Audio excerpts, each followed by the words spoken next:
Hello friends, welcome back to Raunak sir की पाठशाला। नया वीडियो, नया कंसेप्ट। आइए आज की वीडियो में कुछ नया सीखते हैं। ठीक है, बेंडिंग इक्वेशन। ये वीडियो स्पेसिफिकली स्ट्रक्चर्स का पार्ट है, मतलब कॉलेज हायर एजुकेशन का पार्ट है, उसमें भी स्ट्रक्चर्स में। ये बेंडिंग इक्वेशन आपको मैकेनिक्स में, स्ट्रेंथ ऑफ मटेरियल्स में, थ्योरी ऑफ स्ट्रक्चर्स में, कॉन्क्रीट स्ट्रक्चर्स में, बहुत सारे सब्जेक्ट्स में यूज़ होती है। तो हम आज बेसिक्स ऑफ बेंडिंग इक्वेशन होती क्या है और उसके कुछ क्वेश्चंस नेक्स्ट वीडियोस में देखेंगे। लेकिन आज के वीडियो में सिर्फ बेंडिंग इक्वेशन को समझते हैं कि क्या है, उसका नॉमेनक्लेचर क्या है, इक्वेशन क्या है। ठीक है, चलिए शुरू करते हैं। बेंडिंग इक्वेशन ये है मेरे पास। बेंडिंग इक्वेशन क्या बोल रहा है? m upon I is equal to sigma upon Y is equal to E by R. ये क्या बना हुआ सर? नाक बनाया हुआ है। बेटा इसको सिग्मा बोलते हैं, नाक नहीं है ये सिग्मा है। स्ट्रेस, ओके, याद होगा, आपने बेसिक्स तो पढ़ा ही होगा। Stress is equal to force upon area, ये तो सभी पढ़ते हैं। तो वो वाला स्ट्रेस है, इसको सिग्मा कहते हैं। ठीक है, so m upon I is equal to, अच्छा किसी किसी बुक्स में इस सिग्मा को f भी कहा है। स्ट्रेस है ना, रहेगा वो स्ट्रेस ही, बस बोलने का तरीका है कि वो सिग्मा कहीं कहीं किसी किसी बुक में नॉमेनक्लेचर में वो f से डिनोट कर देते हैं उसको। ठीक है, तो इसको मैं यहाँ पे भी f बोल देता हूँ। f, अच्छा ऐसे नहीं, ऐसे कर देते हैं, f या फिर सिग्मा, रहेगा वो स्ट्रेस ही। चलिए देखते हैं, m upon I is equal to sigma upon Y is equal to E by R. चलिए नॉमेनक्लेचर देखते हैं क्या है। m is equal to bending movement. Bending equation है तो बेंडिंग तो होगी, बेंडिंग मूवमेंट भी होगा, तो वही बेंडिंग मूवमेंट m से डिनोट किया जाता है यहाँ पे। I मूवमेंट ऑफ इनर्शिया, ये अगर आपको आता है well and good, different sections के लिए, नहीं तो इसके लिए एक सेपरेट वीडियो मैं डाल दूंगा, जस्ट इसके नेक्स्ट ही डालूंगा। लेकिन इसके लिए एक सेपरेट वीडियो, हर सेक्शन का मूवमेंट ऑफ इनर्शिया क्या होता है, जब तक ये याद नहीं होगा इसके क्वेश्चंस नहीं बनेंगे। सो I is for movement of inertia, F या सिग्मा है मेरा स्ट्रेस, Y डेप्थ और distance from neutral axis. Neutral axis क्या होती है ये अभी मैं बताऊंगा जब R रेडियस ऑफ कर्वेचर। देखिए E होता है यंग्स मॉडुलस, R होता है रेडियस ऑफ कर्वेचर। जैसे ही मैं रेडियस ऑफ कर्वेचर का भी एक्सप्लेनेशन करूंगा तो वहां पे मैं बता दूंगा कि ये depth of distance from neutral axis क्या है। ठीक है, इसको Y से डिनोट करते हैं। इनकी यूनिट्स की बात कर लें तो बेंडिंग मूवमेंट है फोर्स इंटू परपेंडिकुलर डिस्टेंस, तो फोर्स की यूनिट न्यूटन, डिस्टेंस की मिलीमीटर, तो न्यूटन मिलीमीटर यूनिट हो गई बेंडिंग मूवमेंट की। मूवमेंट ऑफ इनर्शिया mm की पावर 4, जनरली इसकी यही होती है यूनिट, mm की पावर 4।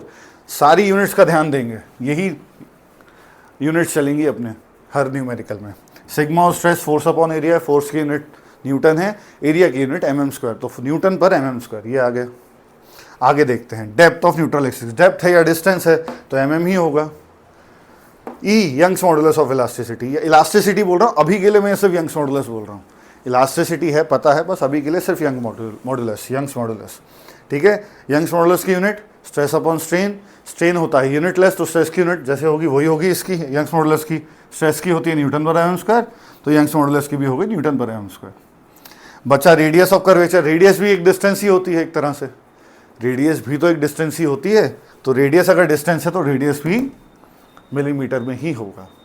ठीक है, आपको ये इक्वेशन याद करनी है, नॉमेनक्लेचर ध्यान रखना है क्या क्या होता है। मेन है यूनिट्स, क्वेश्चन किसी भी यूनिट में दिया हो आपको सबको यूनिट्स में कन्वर्जन करना पड़ेगा। यूनिट कन्वर्जन इस चैप्टर के न्यूमेरिकल्स का सबसे इंपॉर्टेंट पार्ट है। अगर आपने यूनिट कन्वर्जन सही कर लिया, न्यूमेरिकल 50% सही हो जाएगा। ठीक है, अब ये है बेंडिंग इक्वेशन, ये याद होनी चाहिए, और नॉमेनक्लेचर और यूनिट्स याद होनी चाहिए। ठीक है, अब शुरू करते हैं कि ये डेप्थ ऑफ न्यूट्रल एक्सिस क्या है और रेडियस ऑफ कर्वेचर क्या है। चलिए जैसे ये मिटा देते हैं।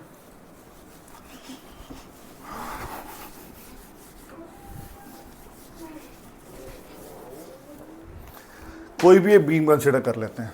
चलिए कोई भी एक बीम कंसीडर कर ली, रेक्टेंगुलर बीम। ठीक है, डायग्राम तो ऐसा ही बनेगा। अब बेंडिंग इक्वेशन है तो बेंडिंग तो आएगी। चलिए बेंडिंग कैसे आती है, कपल लगा देते हैं। कपल, हाँ बेटा कपल, वो वाला कपल नहीं, ये वाला कपल। हाँ, equal and opposite movement, equal and opposite movement couple होता है ना। इसकी बेंडिंग कैसे होगी, ऐसे ही होगी, ऐसे ही होगी इसकी बेंडिंग। चलिए एक ना एक एक्सिस, अच्छा यहाँ पे आ रहा है कंप्रेशन, यहाँ पे आ रहा है टेंशन। इस फाइबर पे ये ऐसे बेंड हो रहा है तो ये कंप्रेस होगा, ये पोर्शन ऊपर वाला कंप्रेस होगा, यहाँ पे आएगा कंप्रेशन, और इस फाइबर पे आएगा टेंशन। फाइबर मतलब कुछ नहीं, ऊपर और नीचे वाली लेयर को कहा जाता है। ठीक है, सबसे ज़्यादा कंप्रेशन यहाँ आएगा, सबसे ज़्यादा टेंशन यहाँ आएगा। तो कहीं ना कहीं एक लेयर ऐसी होगी जहां पे टेंशन और कंप्रेशन जीरो होंगे।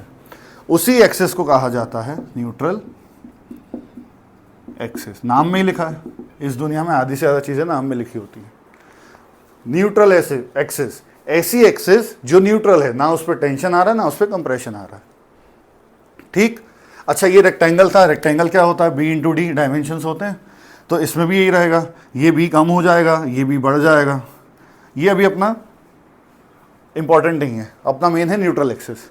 तो अच्छा, इसको अगर मैं डिस्टेंस को यहाँ से देख लूँ तो ये डिस्टेंस है मेरी y, जो डिस्टेंस या डेप्थ बोली थी न्यूट्रल एक्सेस से होती है वो ये होती है y।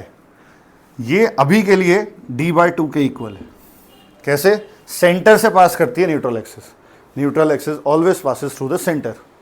ठीक है, सो अगर d को, ये तो d ही है, अगर इसको डिवाइड बाय 2 कर दूं तो मेरा y आ जाएगा।